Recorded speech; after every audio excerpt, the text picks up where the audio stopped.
오늘 말씀은 시편 23편입니다. 1절부터 6절까지 6절인데 우리 같이 읽도록 하겠습니다. 시작. 여호와는 나의 목자시니 내게 부족함이 없으리로다. 그가 나를 푸른 풀밭에 누이시며 쉴만한 물가로 인도하시는도다. 내 영혼을 소생시키시고 자기 이름을 위하여 의의 길로 인도하시는도다. 내가 사망의 음침한 골짜기로 다닐지라도 해를 두려워하지 않을 것은 주께서 나와 함께 하심이라. 주의 지팡이와 막대기가 나를 안위하시나이다. 주께서 내 원수의 목전에서 내게 상을 차려주시고 기름을 내 머리에 부으셨으니 내 잔이 넘치나이다. 내 평생의 선하심과 인자하심이 반드시 나를 따르리니 내가 여호와의 집에 영원히 살리로다. 아멘. 자, 고대에 노벨 문학상이 있었다면 아마도 그 주인공, 첫 번째 주인공은 다윗일 것 같습니다. 다윗이 노벨 문학상을 받아야 할 이유가 있다면 그것은 바로 이 시편 23편 때문일 것 같은데요. 이 시편 23편은 세상에서 가장 사랑받은 시일 것인데 기독교인들은 물론이고 또 혹은 성경을 좀 읽어본 이 불신자들도 시편 23편을 사랑하고 최소한 한 번이라도 읊조렸을 그런 시입니다. 이 시편은 시대를 초월해서 수많은 사람들에게 깊은 감동과 은혜를 주고 있는데요. 우리 인생은 이 세상을 살아가면서 참 수없이 많은 인생의 어려움을 맞닥뜨리죠. 그러면서 염려와 두려움 속에 살고 있습니다. 내가 생각하지 못했던 인생의 돌뿌리가 여기저기 널려 있습니다. 그리고 그 돌뿌리에 넘어지는 연약함이 또 우리 안에 있습니다. 그때마다 인생의 어려움에 한숨을 쉬기도 하고 또 두려워 떨기도 합니다. 우리 생이 늘 평안하기를 바라지만 그렇지 않을 때가 참 많습니다. 자, 우리가 그런 인생을 살아가지만 잠시 우리의 마음의 시선을 돌려서 이 시편 23편을 바라본다면 우리의 마음의 평안을 얻을 수 있을 것 같습니다. 우리 인생은 혼자가 아니구나. 아니면 저 시인이 의지하는 그분을 의지하면 나도 내 인생의 어려움을 충분히 이겨낼 수 있겠구나 하는 마음을 갖게 되는 거죠. 그래서 비록 인생이 고달프다 해도 행복하게 살아갈 수 있도록 힘과 용기를 북돋아 주기 때문에 수많은 독자들이 이 시의 한 구절 한 구절에 감동을 받는 것 같습니다. 오늘 이 시를 살펴보면서 우리도 이 시를 통해 감동과 교훈을 얻고 이 쉽지 않은 인생을 행복하게 살아갈 수 있는 힘을 얻게 되기를 간절히 기원합니다. 죄송합니다. 자, 이 시는요, 단순한 주제 문구로 시작합니다. 자, 1절 앞부분인데요. 여호와는 나의 목자시니. 다윗은 하나님이 어떤 분이신지 어떤 신학적으로 장황하게 설명하기보다는 이 한 문장으로 하나님이 어떤 분인지를 아주 선명하게, 아주 깔끔하게 우리에게 보여주고 있습니다. 여기서 다윗은 여호와를 그냥 목자가 아니라 나의 목자라고 말합니다. 이것은 하나님과 우리 다윗 자신과의 관계가 목자와 양의 관계라고 말하는 거죠. 여호와가 나의 목자라고 하면, 나의 목자라고 한다면 나는 하나님의 양이라는 뜻이죠. 그래서 다윗과 하나님의 관계는 목자와 양이라는 관계를 암시하고 있습니다. 자, 그렇다면 목자와 양은 어떤 관계일까요? 관계의 핵심은 너무 단순합니다. 목자는 양을 돌보고 양은 목자를 의지하는 관계를 의미합니다. 목자는 양이 잘 먹고 잘 쉬고 잘 마시고 그래서 양이 평안하게 살 수 있도록 돌봐주는 역할을 합니다. 그러면 그 양은 그 돌봄을 받기 위해서 하는 일이 있습니다. 오직 목자를 의지하고 목자를 신뢰하고 목자가 인도하는 대로 따라갑니다. 양은요, 스스로 먹을 것, 마실 것 혹은 쉴 곳을 찾아갈 수가 없습니다. 목자가 인도하는 대로 따라갈 때 비로소 먹을 곳, 또 마실 곳, 쉴 곳을 찾아갈 수 있는 것입니다. 그렇게 다윗이 하나님과 자신의 관계를 목자와 양의 관계로 비유한 것은 너무나 적절한 비유라고 말할 수 있습니다. 하나님은 목자이고 자신은 양이라고 할 때 그것은 여러분 그 성경을 관통하는 핵심 사상인 핵심 신학인 이 언약 사상을 너무나 잘 드러내고 있습니다. 이 하나님과 우리 그의 백성은 그냥 단순한 막연한 관계가 아니라 서로 언약을 맺은, 서로 계약을 맺은 언약 관계입니다. 그 언약의 내용이 예레미야서 11장 4절에 나와 있는데요. 다 같이 한번 읽어볼까요? 시작. 이 언약은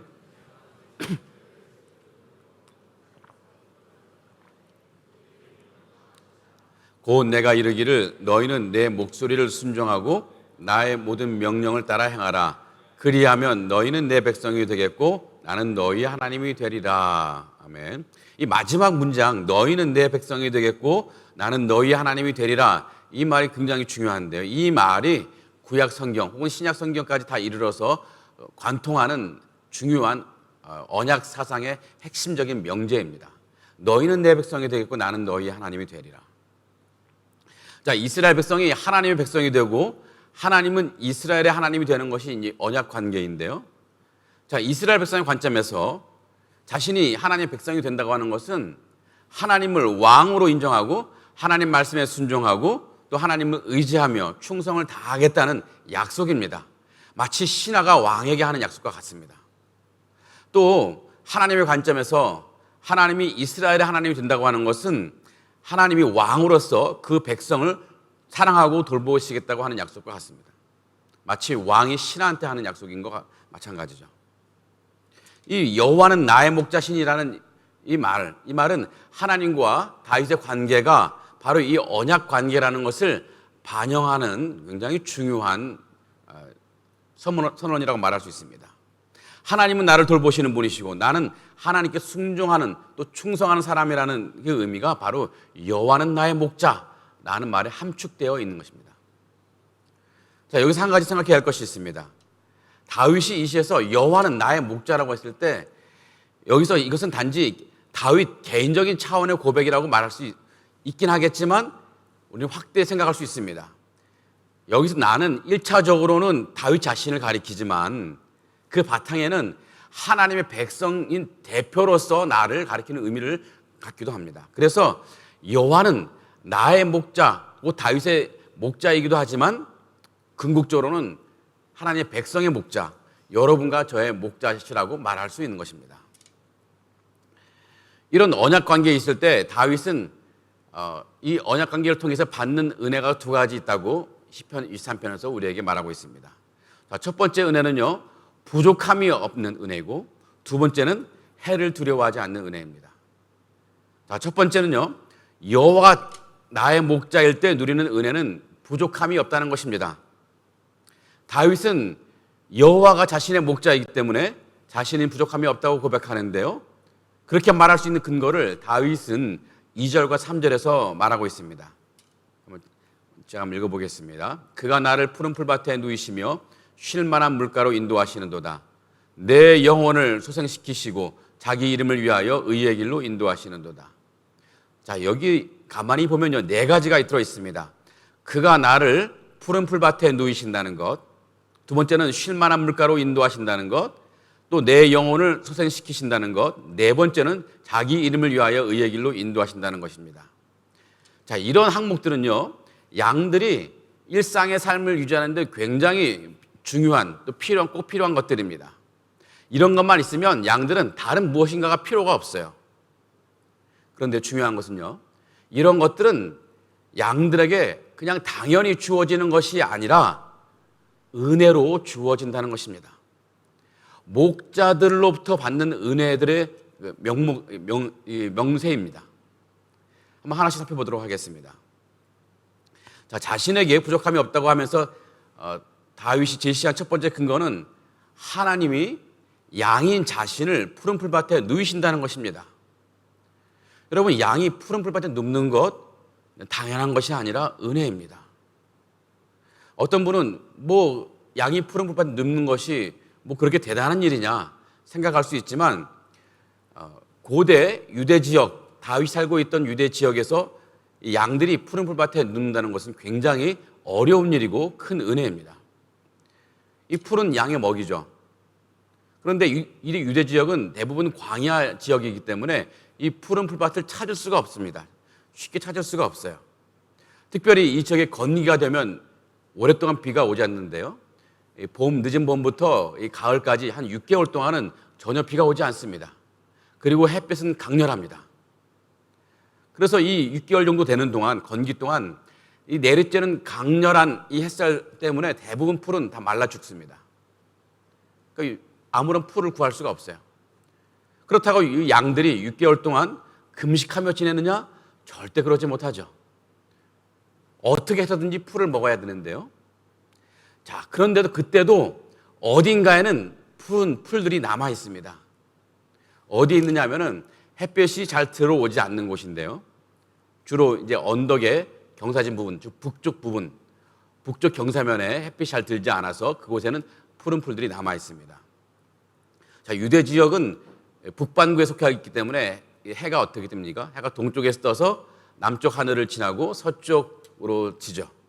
그러다 보니 이 언덕이나 산의 북쪽 경사면은 이 강렬한 햇살이 잘 들어오지 않아서 이 푸른 풀들이 남아 있습니다. 자, 문제는 그곳이 어디에 있는지 양들은 알지 못한다는 것입니다. 반면에 목자는 그것이 어디 있는지 너무나 잘 알고 있죠.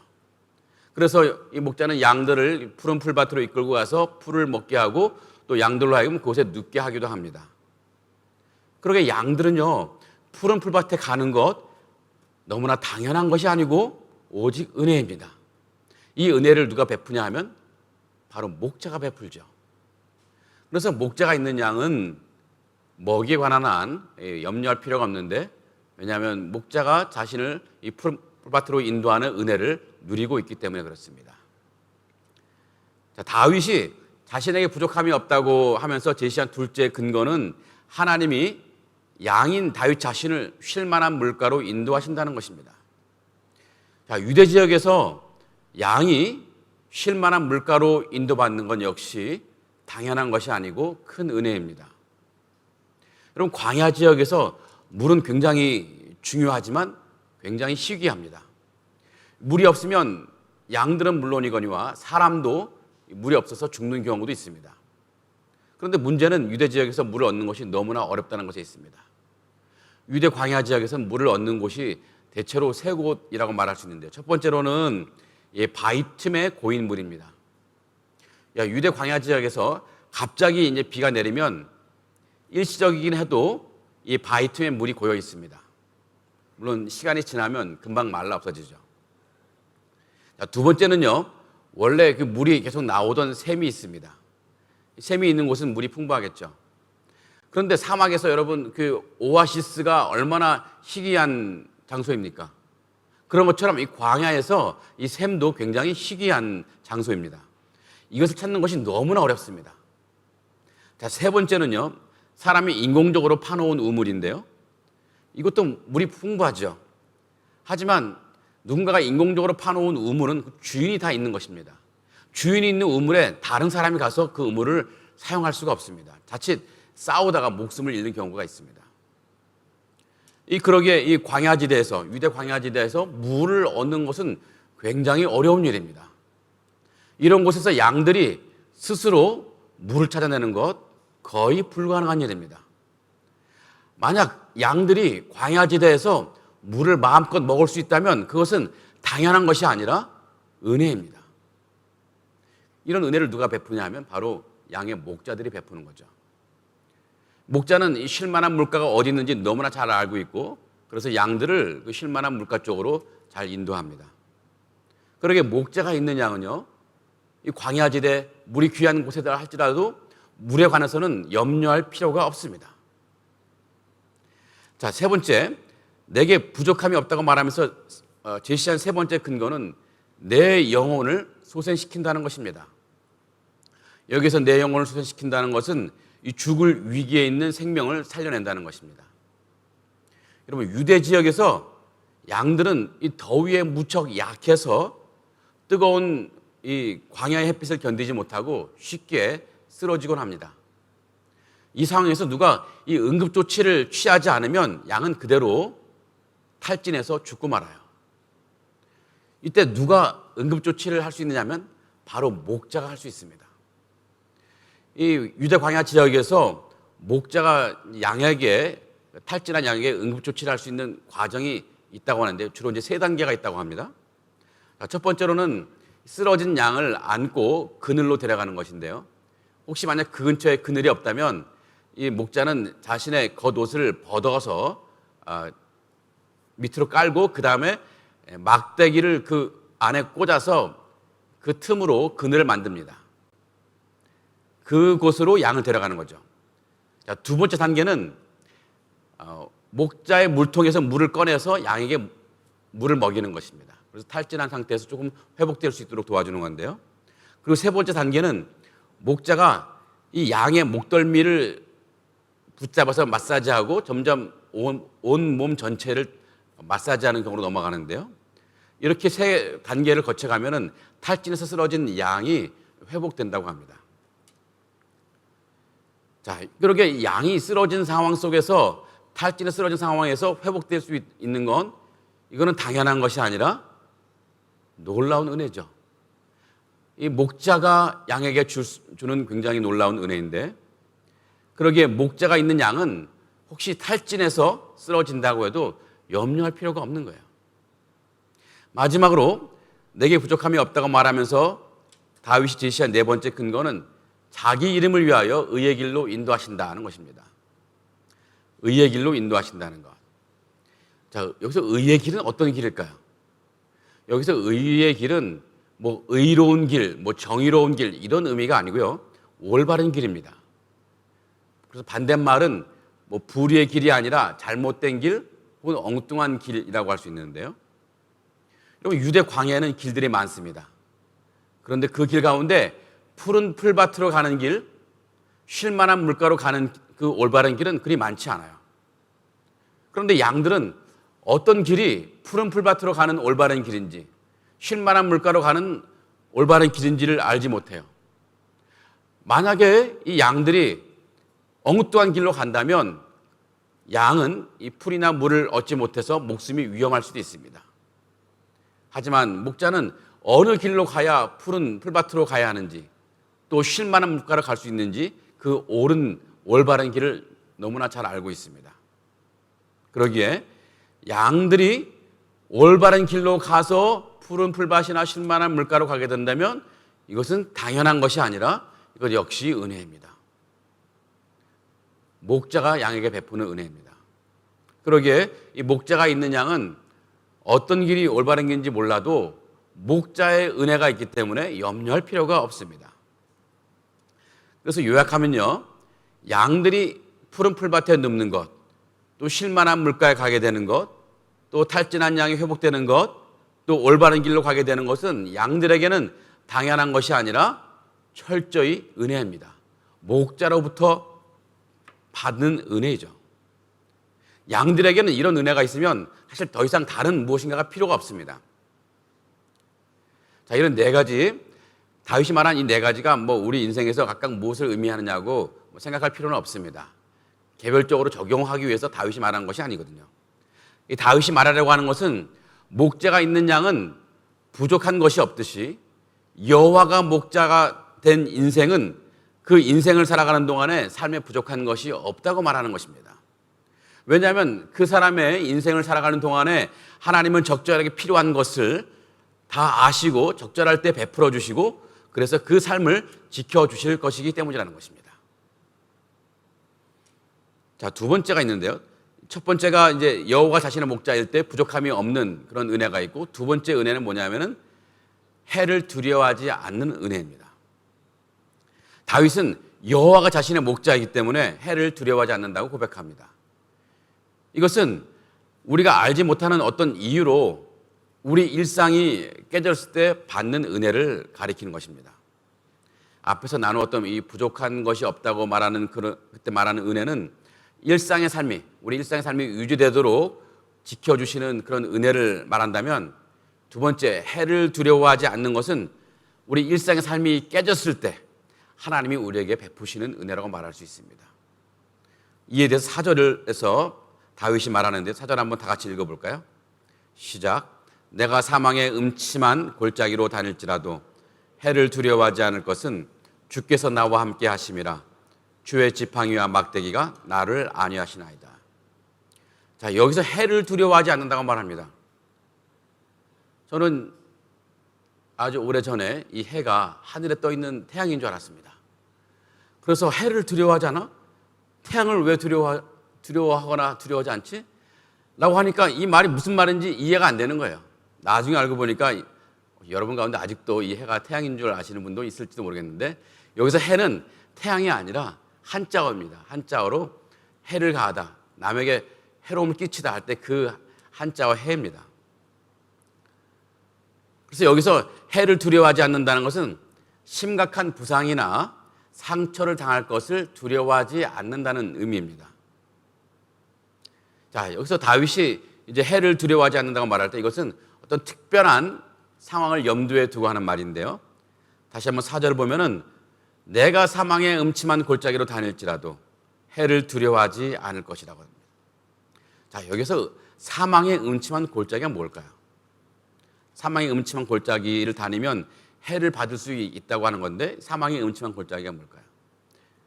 자, 유대 광야는요, 평지가 아닙니다. 험준한 산지가 있고 또 험한 골짜기들이 있습니다. 특히 이제 요단강 그 계곡 주변에 들어가면요, 절벽들이 굉장히 많은데요. 양들이 이런 광야를 지날 때 자칫 이런 계곡 절벽 아래로 떨어질 수 있습니다. 거기서 떨어지면 부상을 당하거나 좀 심하면 그대로 죽을 수 있습니다. 그래서 그 골짜기들은 그냥 골짜기가 아니라 사망의 골짜기죠.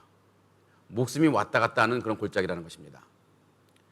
자, 그런데 그 또 사망의 골짜기도 그냥 사망의 골짜기가 아니라 사망의 음침한 골짜기라고 말하죠.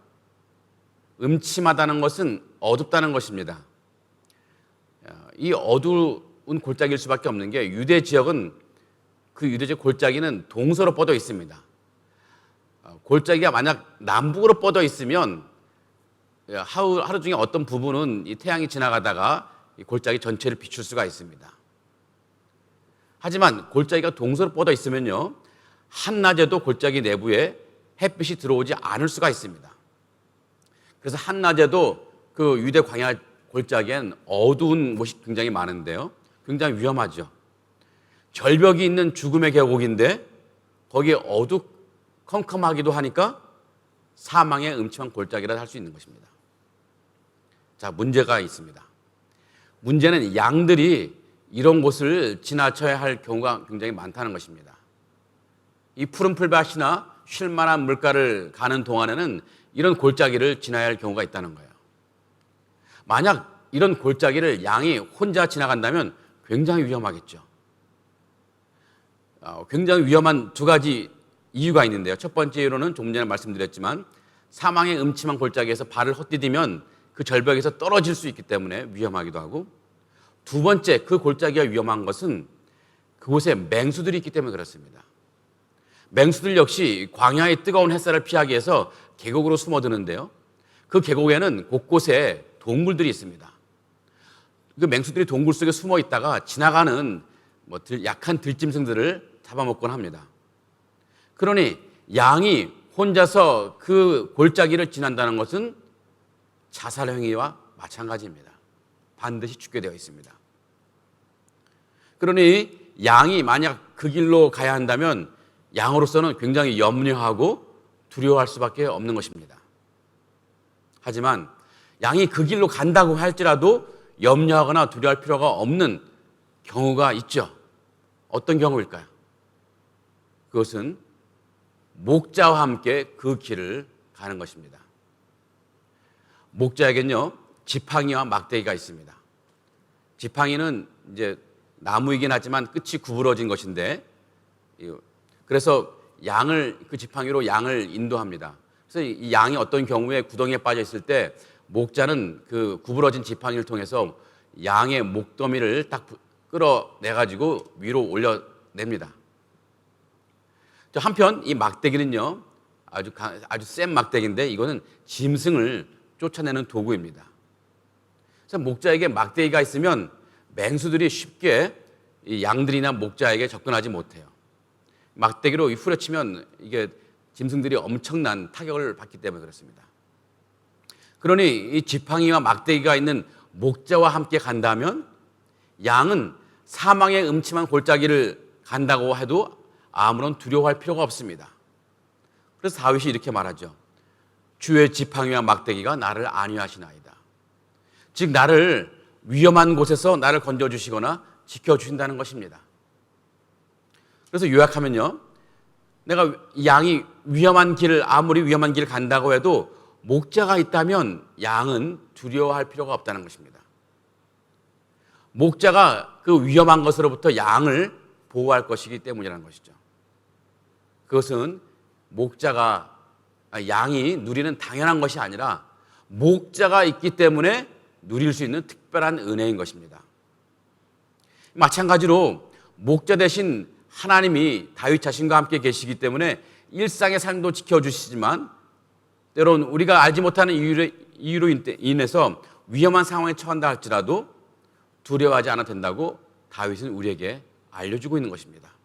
왜냐하면 하나님께서 우리가 사망의 음침한 골짜기를 지나는 그런 위험한 상황에 처했다 할지라도 혹은 그런 특별한 긴급한 상황이 있다 할지라도 하나님은 우리를 보호하시는 은혜를 여전히 베푸실 것이기 때문이라는 것입니다. 가만히 우리 인생길을 묵상해 보면요, 우리 인생은 두 가지 국면이 있는 것 같습니다. 첫째는 일상의 삶이 유지되는 국면이 있고, 둘째는 일상의 삶이 깨진 그런 국면이 있습니다. 다윗이 첫 번째로 말했던 나에게 부족함이 없다라고 말하는 것은 일상의 삶이 유지되는 은혜를 받고 있다는 것을 말하는데요. 두 번째로 해를 두려워하지 않는다고 말하는 것은 일상의 삶이 깨진 상황에서 일상이 회복되는 은혜를 받는다는 것을 말합니다. 우리에게는 어느 상황에서 일상이 유지되고 있거나 혹은 일상이 깨졌을 때나 어느 상황에서 다 하나님의 은혜가 필요합니다. 우리 힘으로는 그런 일상의 상황이나 일상이 깨졌을 때 상황이나 견뎌낼 수가 없고 이겨낼 수가 없습니다. 그런데 감사하게도 하나님은 우리가 어떤 상황이 있다 할지라도 동일하게 은혜를 베푸신다는 것이 있습니다. 그의 백성에게 은혜를 베푸시는데 바로 우리가 그런 하나님의 백성이죠. 자, 다윗은 여호와가 나의 목자이김에 부족함이 없다고 말합니다. 그것이 암시하는 것이 있습니다. 여호와가 나의 목자가 아니었다면 자신의 인생은 온통 부족한 것뿐이라는 것입니다. 부족함이 없는 것들이 양들에게 당연한 것 아니고 또 우리 인생들에게 당연한 것이 아닙니다. 목자가 돌봄의 은혜를 양들에게 베풀기 때문에 양이 부족함이 없는 은혜를 누리고 목자이신 하나님이 우리 인생을 돌보시고 계시기 때문에 우리 역시 부족함이 없는 은혜를 누리고 있는 것입니다. 우리 일상의 삶이 유지되는 것 당연한 것이 아닙니다. 하나님의 돌봄의 은혜를 받고 있기 때문에 그것이 가능한 것입니다. 다만 우리가 하나님이 우리 일상을 돌보고 계시다는 그 은혜를 느끼지 못하고 깨닫지 못하는 것뿐입니다. 자, 오래전 이스라엘 백성이 출애굽할 때요, 하나님은 이스라엘 백성들에게 광야에서 먹을 것이 없기 때문에 먹을 것을 주셨습니다.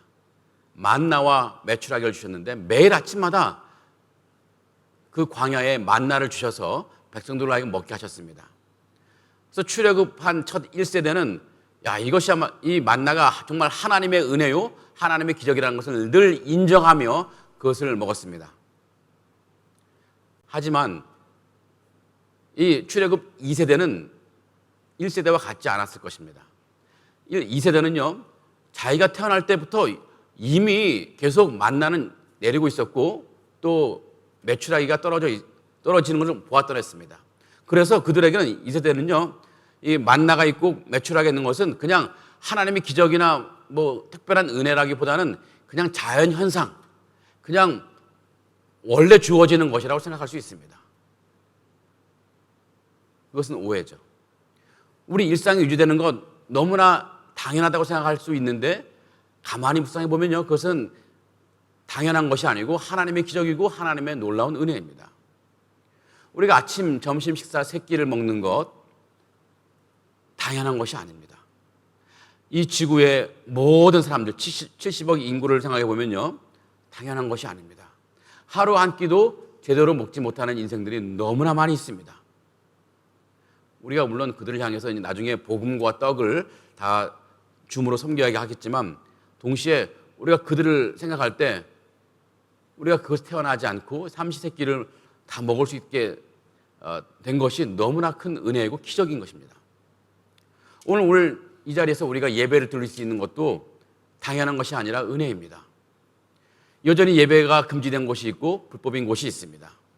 그럼에도 이곳에서 우리가 예배를 드릴 수 있는 것, 하나님 말씀을 듣고 하나님을 찬양하고 하나님께 기도할 수 있는 것, 그것은 너무나 큰 은혜인 것입니다.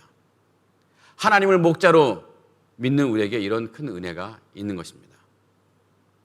한편 이 하나님의 백성인 하나님의 돌봄을 받고 있어도 때로는 사망의 음침한 골짜기를 지날 때가 분명히 있습니다. 그렇게 되는 이유가 두 가지가 있는데, 첫 번째로는 세상에 여전히 사탄이 활동하고 있기 때문에 그렇습니다.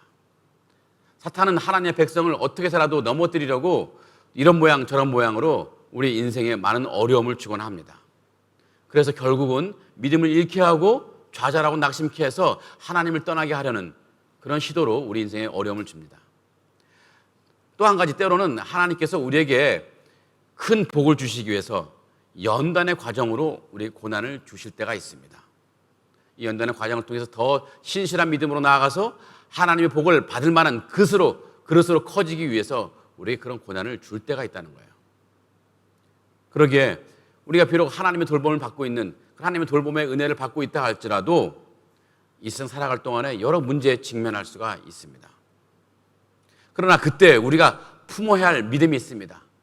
그것은 사망의 음침한 골짜기를 지날 때에도 나 혼자 그 길을 걷는 것이 아니라는 것입니다. 하나님이 나와 함께 동행하신다는 것입니다.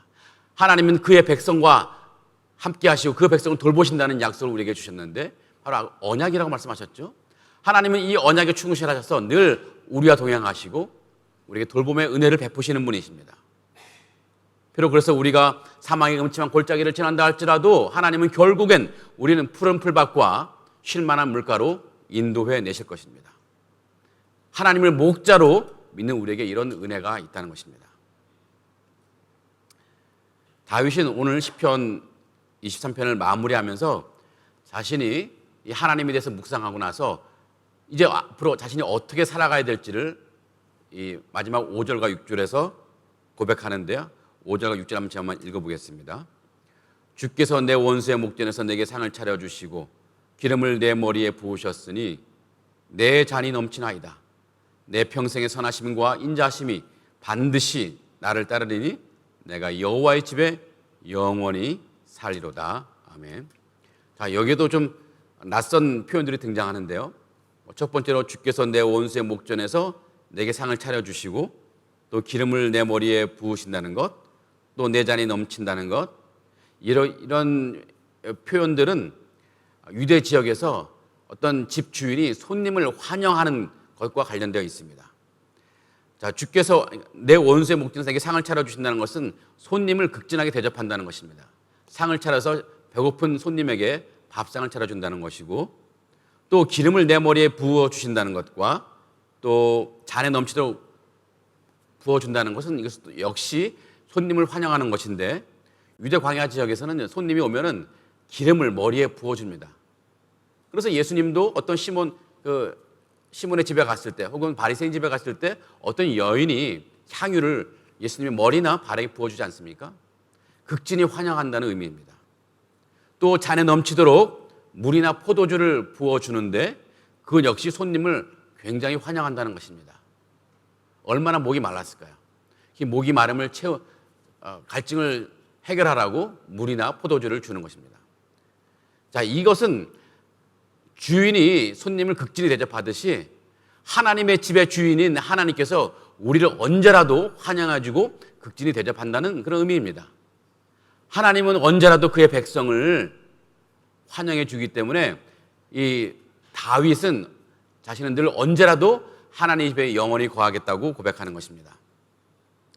지금 다윗이 내가 여호와의 집에 영원히 산다고 말하는데 이것은 하나님과의 이 언약 관계를 영원히 지키겠다고 하는 의미입니다.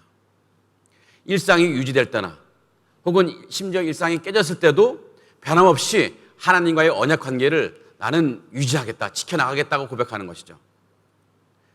그것이 하나님의 은혜 안에 살 수 있는 유일한 길이라는 것을 다윗이 알기 때문에 그렇습니다. 우리는 이 시편 23편 나타난 이 다윗의 고백을 통해서 두 가지 인생의 중요한 진리를 생각해 볼 수 있습니다. 자, 첫 번째로는요, 우리는 하나님의 은혜 아니면 도무지 살아갈 수 없는 인생이라는 것입니다. 양들은 이 목자로부터 말할 수 없는 은혜를 누리며 살아갑니다. 하지만 이 목자로부터 받는 은혜가 없다면 양들은 한시도 제대로 살아갈 수가 없죠. 그처럼 우리 인생도 하나님의 은혜가 없이는 제대로 온전한 인생을 살아갈 수가 없는 연약한 존재입니다. 이것을 아는 것이 중요합니다. 이것을 인정하는 것이 너무너무 중요합니다. 하나님의 은혜 없이는 조금도 살아갈 수 없는 인생이라는 것, 여러분 인정하고 믿으시기 바랍니다.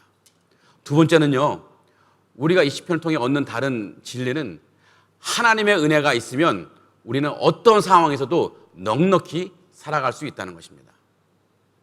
하나님의 은혜로 우리의 일상의 삶이 유지되고요, 또 때로는 그 일상의 삶이 깨졌을 때도 하나님의 은혜로 그 일상이 회복될 수 있기 때문에 하나님의 은혜가 있다면 우리는 그것으로 충분하다는 것입니다. 하나님의 은혜면 충분합니다. 내게 부족함이 없습니다. 물론 어떤 분은 하나님의 은혜가 있다 할지라도 나는 부족함을 느낀다고 그런 분이 있다면 그것은 불필요한 것에 대한 욕심이 있기 때문에 부족함을 있다고 느끼는 것일 수 있습니다. 하나님은 우리 인생에게 필요한 모든 것을 너무나 잘 아시는 분이십니다. 우리 인생을 너무나 잘 아시고 계시고 내 자신의 머리카락까지 세신 그 하나님이 우리에게 정말 필요한 것, 필요 없는 것, 필요한 것을 구분해서 잘 아시는 분이시기 때문에 우리에게 필요한 것을 아주 정확한 포인트에 정확한 시점에 우리에게 제공해 주시는 분이십니다. 사랑하는 성도 여러분, 그러게 다윗이 여호와의 집에 영원히 살겠다고 한 것처럼 우리도 영원토록 하나님 은혜 살겠다고 고백하시는 여러분 되기를 바랍니다. 하나님은 언제나 우리에게 그런 풍성한 은혜를 베푸시기를 원하시는 분이십니다. 그런 은혜 안에 거하기를 원하시는 분이십니다. 그런데 이 양이 목자의 은혜를 받으려면 어떻게 해야 됩니까? 양은 목자가 하는 대로 따라가야 되죠. 목자가 이끄는 대로 따라가야 되죠. 목자의 뜻에 따라가야 된다는 것입니다. 양이 우리가 하나님의 은혜 안에 거하려면 어떻게 해야 됩니까? 목자이신 하나님이 인도하신 대로 따라가야 한다는 것입니다. 목자이신 하나님이 가라 하면 가고, 목자이신 하나님이 서라 하면 서고, 목자이신 하나님이 이 길로 가라면 내 마음에 들지 않아도 그 길로 가는 것입니다. 하나님의 인도하심이 때론 내 생각과 다를 수가 있습니다. 아니, 다를 때가 참 많이 있더라고요. 그럴 때도 하나님을 신뢰하고 믿고 의지하며 순종하며 살아가시는 여러분 되길 바랍니다.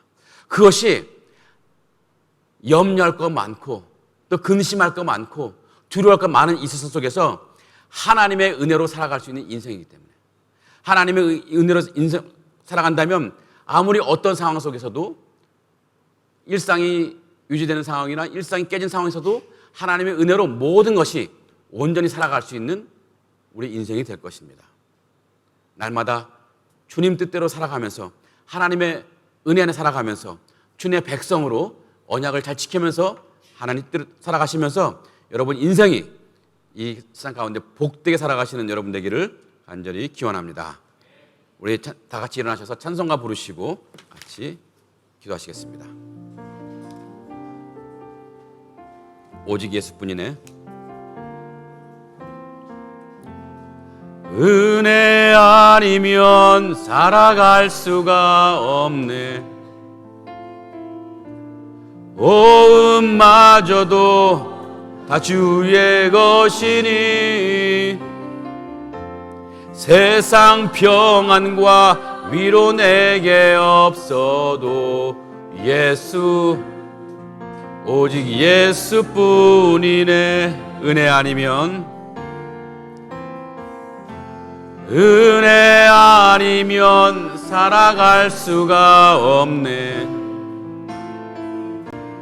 호흡마저도 다 주의 것이니 세상 평안과 위로 내게 없어도 예수 오직 예수뿐이네.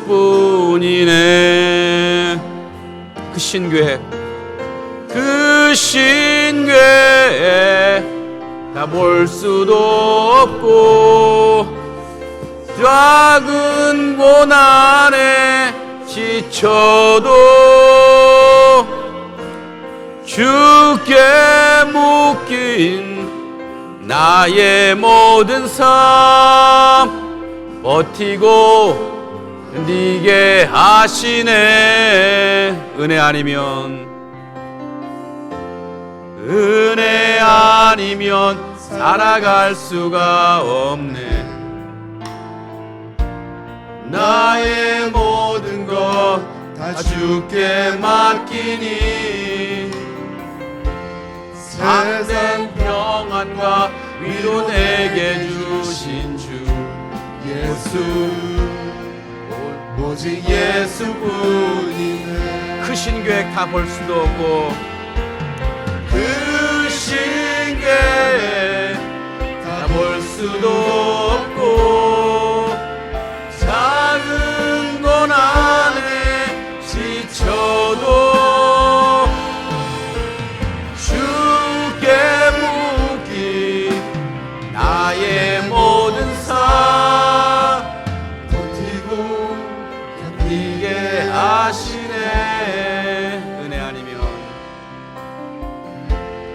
은혜 아니면 살아갈 수가 없네. 나의 모든 것 다 주께 맡기니 참된 평안과 위로 내게 주신 주 예수 오직 예수뿐이네. 예수 오직 예수뿐이네. 예수 오직 예수뿐이네. 아멘. 우리 합심기도 제목 같이 크게 읽고 같이 기도하도록 하겠습니다. 1번부터 읽겠습니다. 시작. 하나님의 은혜 없이는 조금도 살아갈 수 없는 우리 인생이라는 것을 깨닫고 날마다 하나님께로 더 가까이 나아가 하나님의 은혜 안에 살아가는 인생 되게 하옵소서. 아멘. 내 삶을 선하게 인도하시는 하나님을 신뢰하여 어떤 상황에서도 하나님이 이끄시는 대로 순종하며 살아가는 인생 되게 하옵소서. 아멘. 상하이 하나님연합교회가 인간적인 생각이나 염려를 내려놓고 오직 하나님의 은혜를 구하며 하나님의 뜻대로 나아가는 교회 되게 하옵소서. 아멘. 이런 기도 제목을 가지고 저를 따라 한번 하시고 같이 기도하도록 하겠습니다. 주여 은혜를 주옵소서. 주여 은혜를 주옵소서. 주여 은혜를 주옵소서. 주여 은혜를 주옵소서. 다 같이 기도하겠습니다. 살아계신 하나님, 우리 선한 목자이신 하나님, 우리를 사랑하셔서 우리를 주님의 양으로 삼아주시고 한결같이 우리를 돌보시는 은혜 감사를 드립니다.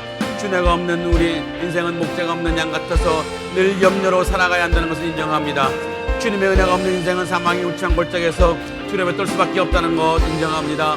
그런 약한 인생에 주님 찾아오셔서 우리의 목자가 되어주신 것에 깊은 감사를 드립니다. 목자 되신 주님께서 우리도 날마다 주님께 더 가까이 나아갈 수 있도록 하나님 은혜 사는 인생 될 수 있도록 인도해 주시옵소서. 때로는 우리를 인도하시는 하나님 뜻이 내 생각과 맞지 않아도 하나님의 인도하시는 길이 선한 길이요 복된 길임을 믿고 순종하는 인생 되게 하여 주시옵소서. 때로는 내 자아가 살아서 내 욕심이 커서 내 생각이 꺾이지 않거든 주님 나를 불쌍히 여겨주시고 주님의 강권적인 힘으로 아버지 내 생각을 내려놓고 주님의 길로 인도를 받는 인생 되게 하여 주시옵소서. 때로는 내게 주어진 현실이 참담하고 어렵다 할지라도 내가 하나님의 은혜 안에 있다는 것을 믿고 두려워하기보다는 더 하나님을 의지하는 시간이 되게 하여 주시옵소서. 주님과 함께 사망의 음침한 골짜기를 지난다 할지라도 아픔의 절벽도 고난의 들짐승도 우리 인생을 어찌하지 못한다는 것을 믿고 주님과 함께 우리에게 맡겨진 그 인생의 길을 피하지 않고 따람다게 돌아갈 수 있게 하여 주시옵소서. 하나님 우리 교회가 주님 말씀이라면 모든 것을 내려놓고 순종하는 교회가 되게 하여 주시옵소서. 인간적인 생각이나 염려가 있는 교회가 되지 않게 하시고 오직 주님을 신뢰하며 주님께서 우리 교회를 선하게 인도하실 것을 믿고 주님이 인도하신 대로 따라가는 교회가 되게 하여 주시옵소서. 그래 오직 주님의 은혜로 유지되며 주님의 은혜로 어려움이 이겨내는 교회가 되게 하여 주시옵소서. 주님의 은혜가 넘치는 교회가 되게 하시고 주님의 사랑과 보호하심이 넘치는 교회가 되게 하여 주시옵소서. 하나님의 은혜로 이 교회가 살아가며 오직 주님을 기뻐하시는 교회로 삼아 주시옵소서. 우리 주님의 뜻이 이루어지기를 간절히 기원합니다. 우리의 선한 목자 되신 하나님, 우리를 지극히 사랑하셔서 우리를 주님의 양으로 삼아주시고 한결같이 우리를 돌보시는 그 은혜로 인해 감사를 드립니다. 주님의 은혜가 없는 인생은 목자가 없는 인생 같아서 늘 염려로 살아갈 수밖에 없습니다. 주님의 은혜가 없는 인생은 사망의 음침한 골짜기에서 두려움에 떨 수밖에 없는 그런 양 같은 인생이라는 것을 또 인정합니다. 그런 연약한 우리 인생에 주님 찾아오셔서 우리의 목자가 되어주신 것 진심으로 감사를 드립니다. 하나님, 목자 되신 주님께 우리도 날마다 더 가까이 나아가 늘 하나님의 은혜 안에 살아가는 인생 되게 하여 주시옵소서. 주님, 때로는 우리를 인도하시는 주님의 뜻이 내 생각과 맞지 않아도 하나님이 인도하시는 그 길이 참으로 선한 길이요 참으로 복된 길임을 믿고 순종할 수 있는 인생 되게 하여 주시옵소서. 때로는 내 자아가 살아서 내 욕심이 여전히 내 안에 꿈틀대서 내 생각이 꺾이지 않을 때가 있는데 주님, 그때 주님의 강건적인 힘으로 내 생각을 내려놓게 하시고 오직 주님의 선한 길로 우리를 인도하여 주시옵소서. 주님, 때로는 우리에게 주어진 현실이 참담하고 어렵다 할지라도 내가 하나님의 은혜 안에 있다는 것을 믿고 두려워하기보다는 더욱 하나님을 의지하는 인생이 되게 하여 주시옵소서. 주님과 함께 사망의 음침한 골짜기를 지난다면 어떠한 절벽도 어떠한 들짐승도 우리 인생을 어찌하지 못한다는 것을 믿게 하여 주시옵소서. 그리하여 주님과 함께 우리에게 맡겨진 그 인생의 길, 사명의 길, 믿음의 길을 피하지 않고 담대하게 걸어가게 하여 주시옵소서. 주님, 우리 상하이 하느님연합교회가 주님 말씀이라면 모든 것을 내려놓고 순종하는 교회가 되게 하여 주시옵소서. 인간적인 생각이나 염려가 앞서는 교회가 되지 않게 하시고 오직 주님을 신뢰하며 주님께서 우리 교회를 선하게 인도하실 것을 믿고 주님이 인도하시는 대로 따라가는 참으로 주님이 기뻐하시는 교회가 되게 하여 주시옵소서. 그리하여 오직 주님의 은혜로 유지되며 주님의 은혜로 모든 어려움을 이겨내는 교회가 되게 하여 주시옵소서. 우리의 선한 목자 되신 우리 주 예수 그리스도 이름으로 간절히 기도합니다. 아멘. 이제는 우리 주 예수 그리스도의 은혜와 하나님의 사랑과 성령의 교통하심이 우리의 모든 삶이 당연한 것이 아니라 하나님의 은혜라는 것을 인정하고 또 주님이 인도하심에 순종하는 것이 내 삶의 가장 복된 길이라는 것을 또 인정하며 언제라도 주님의 은혜를 사모하며 주님 뜻에 순종하며 살아가기로 결심하는 상하이 하느님연합교회 모든 성도들 머리 위에 지금부터 영원토록 함께 있을지어다. 아멘.